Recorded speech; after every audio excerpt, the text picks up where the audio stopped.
vamos lá, vou tentar gravar um vídeo, porque estou aqui sentada do lado da horta e a Nala provavelmente vai ficar me trazendo a bolinha dela, essa bolinha nojenta, babada, pra eu ficar jogando pra ela. Mas vamos lá. Muitas coisas aconteceram nesses últimos tempos, nesse último mês. Eu tive uma viagem que foi muito intensa. Faz tempo que eu não gravo um vídeo, assim, falando dos meus relatos mais pessoais. Eu tenho ficado mais afastada do Instagram, né? Já tem 1 ano e meio. E tem sido muito bom. Tenho muita dificuldade, assim, de retornar. E também não é um objetivo meu, né? Eu pretendo realmente, assim, ficar mais distante, né? Então vocês veem onde eu ando. Tô aqui na chácara, a Nala ali. Então, assim, tô em outra vibe, né, gente? Uma coisa que eu sempre busquei muito, assim, sempre sonhei muito, de estar mais na natureza, de desacelerar. Eu sou muito ansiosa, eu sou muito controladora e eu sofro muito com isso. Então, assim, tem sido uma experiência muito boa pra mim nos últimos tempos, poder estar mais aqui, estar mais nesse ritmo da natureza mesmo, estar um pouco mais distante da cidade, né, do ritmo da cidade, das pessoas da cidade, das ilusões da cidade, do consumo, enfim, várias coisas. Mas o que rolou, né? No último mês, aí, eu fui pra Chapada Diamantina. Eu fiz uma viagem de 20 dias. E ela começou por Salvador, porque eu tenho família lá, né? E depois eu ia pra Chapada. Fui, né, pra uma comunidade quilombola, fui fazer um trabalho voluntário. Na verdade é uma ação que se chama volunturismo, né, que é uma viagem que você faz que junta turismo de base comunitária, turismo sustentável, que não é aquele turismo que você vai e passeia, fica no hotel só ali curtindo. Você realmente faz uma imersão na comunidade, você vai para a realidade local. E no volunturismo você também de alguma forma contribui, né, faz alguma ação, alguma atividade ali para aquela comunidade. Isso é uma coisa que eu sempre fui muito ligada, sempre fui muito assim envolvida com esse tipo de trabalho, com projeto social, sempre gostei muito, né? Na faculdade, por 3 anos eu participei assim muito ativamente de um projeto que a gente prestava assistência em saúde, educação básica em comunidades, né, mais perto assim da região de São Paulo. E aí eu já estava sonhando há muito tempo com uma viagem desse tipo e eu achei essa viagem com a Viva Lá, né, que é uma empresa que faz esse tipo de turismo e faz esse tipo de atividades. Então, enfim, eu ia passar esses tempos na Chapada lá fazendo essa atividade. E aí começou a minha viagem, que é óbvio que eu já estava preocupada antes, porque são muitos dias, né, e muitos dias ativos. E assim, eu venho de um período de bastante fadiga com a fibra, né, apesar de eu estar bem, assim, no geral, principalmente emocionalmente. Sempre tem conflitos, né, mas assim, em geral ando melhor. Mas sempre vem aquela preocupação de o que vai acontecer, vou aguentar, vou estar bem lá, vou conseguir dormir, vou ter dor, vou ter fadiga. E acontece que assim, foi uma loucura o que aconteceu assim com a minha saúde nessa viagem, porque eu cheguei em Salvador numa quinta-feira e foi incrível, fiz um super passeio lá, tava super animada com tudo. Me empolguei no acarajé, no abará, nas comidas baianas, que eu sou muito fã. E no sábado eu comecei a passar muito mal. Eu ia viajar na segunda, pegar um ônibus pra Chapada, mais ou menos 8 horas. E aí eu comecei a passar muito mal. Eu tive uma diarreia, assim, muito violenta. Achei que eu ia ter que ir pro hospital, quase desmaiei. Foi muito ruim. Eu passei a madrugada do sábado pro domingo muito mal. E muito assustada, né? Porque apesar de eu estar lá com a minha família, é chato, né? Quando você tá fora de casa, passa mal, não conheço a cidade. Então se eu tiver que ir pro hospital, em que hospital que eu vou? E eu tava lá de madrugada, assim, passando mal e pensando, o que eu vou fazer? Eu preciso estar bem para viajar. Eu tenho ainda 15 dias pela frente de atividades, né, de coisas. Eu tô longe de casa, não sei o que eu faço, meu Deus, desespero. Enfim, tomei umas coisas lá para dar uma segurada na diarreia e fui pra comunidade. Chegou na segunda-feira, eu peguei o ônibus, fui. E eu passei mais uma semana com essa diarreia. Então, né, também era uma comunidade rural, então o acesso era longe pro sistema de saúde. E aí, enfim, todas essas preocupações, né, não só da diarreia em si, porque estava muito intensa e eu estava preocupada de ter alguma complicação por conta dessa diarreia, né, ou de ficar muito fraca, de realmente desidratar, de desnutrir. Mas assim, a família me recebeu super bem lá, né, então eu comecei já a tomar meus chazinhos medicinais, ervas, um monte de coisa. E eles super me apoiaram, me acolheram, né. Mas é difícil, né? Você já tá indo para uma experiência que vai ser desafiadora por si só. E ainda com essa incerteza, essa insegurança, assim, no seu corpo, foi muito intenso pra mim. E, querendo ou não, eu tava lá sozinha, né? E assim que eu comecei a melhorar da diarreia, eu comecei a ter uma gripe muito forte também. Então todas as minhas preocupações da fibromialgia, se eu ia ter dor, se eu não ia, isso foi assim irrelevante na viagem, porque o que estava pegando mais mesmo eram essas outras coisas. E aí eu fiquei com uma gripe assim que eu não tinha há muito tempo. Fiquei muitos dias com o nariz entupido, muitos dias respirando pela boca, dormindo mal, né, porque eu não conseguia respirar à noite, com indisposição. E aí, óbvio que todo esse processo de 20 dias de desafios com a saúde vão deixando também a gente mais debilitada até em relação à própria fibromialgia, né? Então, óbvio que eu senti muita dor, eu senti muita fadiga, mas naquele momento eu estava mais focada assim, eu preciso preservar a minha hidratação, preciso preservar meu sistema respiratório, né? Tendo vários surtos aí de Covid de novo. E eu com medo de pegar Covid, de passar Covid para as pessoas da comunidade, eu não sabia de onde que tinha vindo, né, essa gripe. Graças a Deus deu tudo certo, mas enfim, assim, eu não sei se eu contando dá para ter a dimensão do quanto que foi desafiador para mim isso lá, né, de eu já estar lá me propondo a fazer um trabalho que eu não estava conseguindo fazer exatamente como eu queria, e aí essa frustração, né, então eu pensei muito nisso, assim, lá, essa frustração dos planos não saírem, né, do jeito que a gente imaginou, esse medo e essa insegurança de o que será que está acontecendo no meu corpo, será que eu vou melhorar ou será que vai desandar de vez? Será que eu me recupero aqui da diarreia, mas vou ter crise de fibromialgia? Tô longe, né, tô a não sei quantos quilômetros de Salvador e depois de Salvador não sei quantos quilômetros da minha casa, que momento que eu vou poder descansar, que momento que eu vou realmente estar melhor, né? E assim, até hoje eu ainda não me recuperei 100%. A gripe passou, mas assim, demorou muito. Eu ainda tô com um pouco de sequela, eu ainda tô com muita fadiga. Mas lá, assim, realmente foi um desafio muito, muito, muito grande. E, né, tô falando tudo isso, assim, pra falar que às vezes a gente acha que a fibromialgia vai ser o grande desafio e passou longe, assim, de ser, né? Quem me dera se fosse só fibromialgia, porque eu já tô mais acostumada, né? Eu já sei lidar.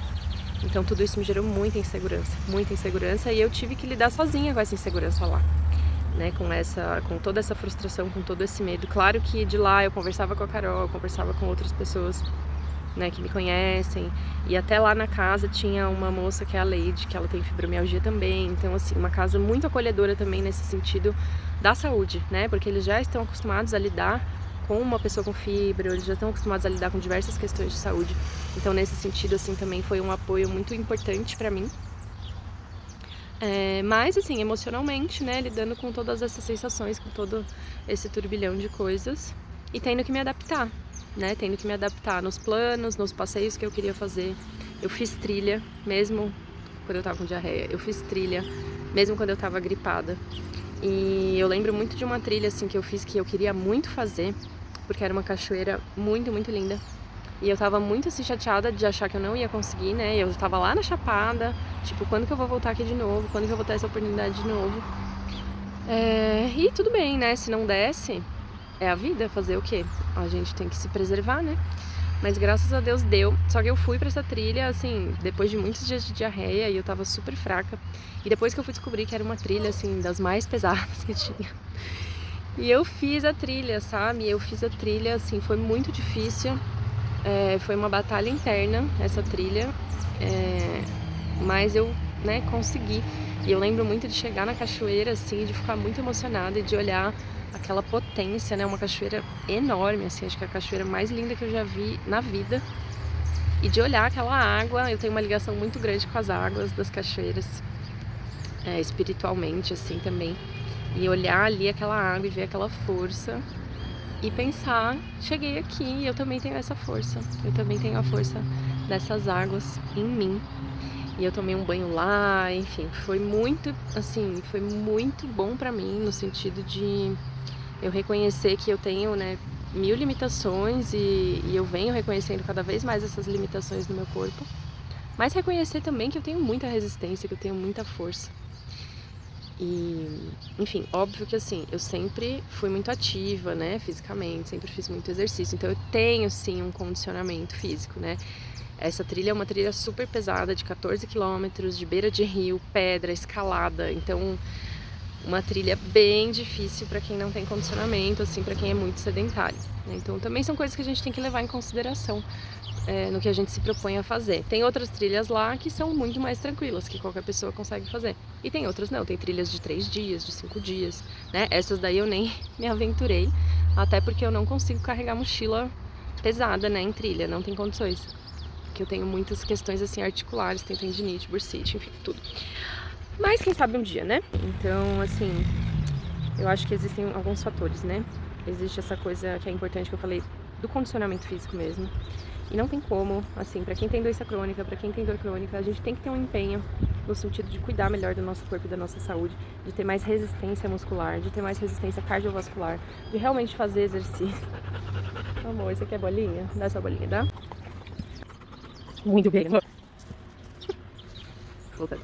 E com certeza isso foi um dos fatores, e é um dos fatores que me permite viver tudo que eu quero viver nessa vida, viajar para onde eu quero viajar, por mais que tenha desafios, por mais que tenha assim crises de fadiga, de dor, mas ter essa disposição física me ajuda muito, né? E tô cansada de falar também que é o principal tratamento da fibromialgia, qualquer síndrome inflamatória crônica, qualquer síndrome de sensibilização central do sistema nervoso, doenças intestinais, depressão, ansiedade, enfim.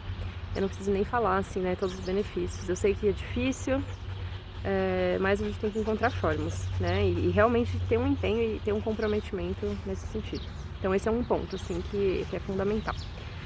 Outro ponto é o medo, o quanto a gente é guiado muitas vezes pelo medo e catastrofiza, né, então o medo já gera toda uma ideia da tragédia que pode acontecer, dos desafios, né, do sofrimento que vai estar junto com certas coisas. Então, vou viajar, de repente lá vou passar mal, vou me frustrar.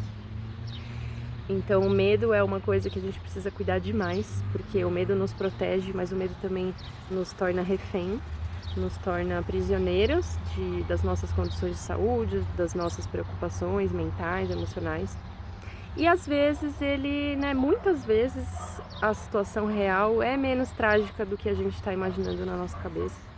Então, aprender a lidar com o medo, aprender a integrar esse medo, acolher esse medo e tomar decisões além do medo, né, apesar do medo, isso também ajuda muito na hora da gente viver a nossa vida com as experiências que a gente quer viver. E uma outra coisa que eu queria falar, que eu acho que é muito importante, é o que mesmo? Ai, mano, boa da cabeça. Tem a ver com o medo também. Mas que é sobre controle, né, mais especificamente, assim. E aí com esse medo a gente catastrofiza uma situação e aí é uma escolha, né, isso aí realmente eu acho que é uma escolha de que tipo de vida a gente quer levar, de que tipo de pessoa a gente quer ser. Que eu prefiro me poupar, me preservar, deixar de viver coisas porque eu não quero lidar com as consequências dessas coisas. E tá tudo bem, e muitas vezes a gente vai fazer essa escolha mesmo, né, não vale a pena o risco. Mas isso não pode se tornar uma regra, né, na nossa vida. Essa prevenção, assim, deixar de fazer as coisas mesmo por medo, isso não pode se tornar uma regra, porque a gente deixa de viver, a gente deixa de se nutrir de coisas que são importantes, de relações, de experiências, de novos conhecimentos, de novos lugares, de novas energias. E aí a nossa vida acaba ficando muito solitária, muito triste, né? Então existe uma escolha que eu vou para essa viagem, mesmo sabendo dos riscos e sabendo que coisas podem acontecer, eu posso ter crise, eu posso ter que lidar com momentos muito difíceis nessa viagem, assim como aconteceu comigo, né? Eu tive que lidar com momentos muito difíceis e que dá vontade assim, meu Deus, eu quero ir para minha casa, eu não queria estar aqui, eu preciso descansar, o que eu tô fazendo, né?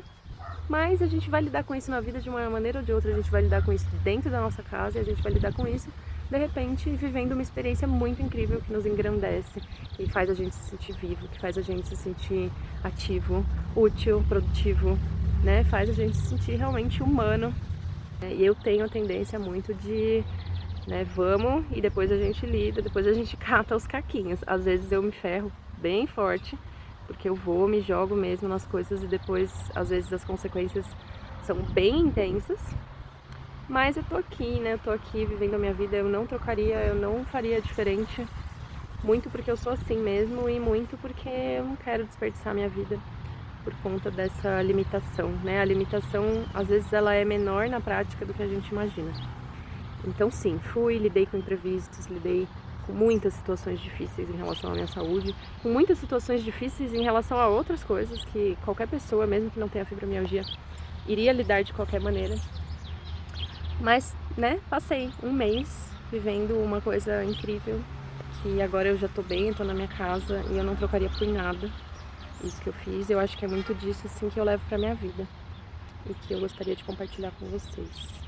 Fibromialgia não precisa ser algo que acaba com a sua vida, que impede você de fazer tudo, né? Você vai ter que lidar com dificuldades de qualquer maneira. Então, escolha as dificuldades com as quais você quer lidar dentro dos seus limites, dentro das suas possibilidades. Mas sempre considerando que existe muito medo, existe muita catastrofização, existe muito controle, né? Eu já sou controladora e eu controlo ainda mais por conta da fibromialgia, só que a verdade é que a gente não consegue controlar nada. Então é muito melhor a gente se fortalecer e confiar que a gente vai ser capaz de lidar com os imprevistos do que tentar controlar e impedir que esses imprevistos aconteçam, porque a gente não consegue impedir e no fim das contas a gente tem que lidar com eles de qualquer maneira. Então é isso, gente. Um abraço pra vocês daqui da roça, daqui do interior, né? Com a força aqui das minhas plantinhas, com a energia aqui da terra, tem me feito muito bem, né? Que me acolhe nas minhas angústias, nas minhas inquietações. E a vida tá longe de estar assim perfeita, plena. Até hoje é um dia que eu tô com muita ansiedade, mas a gente vai aprendendo a gerenciar e vai aprendendo a fazer escolhas, principalmente fazer escolhas. E é isso. Espero que tenha feito algum sentido. Um beijo.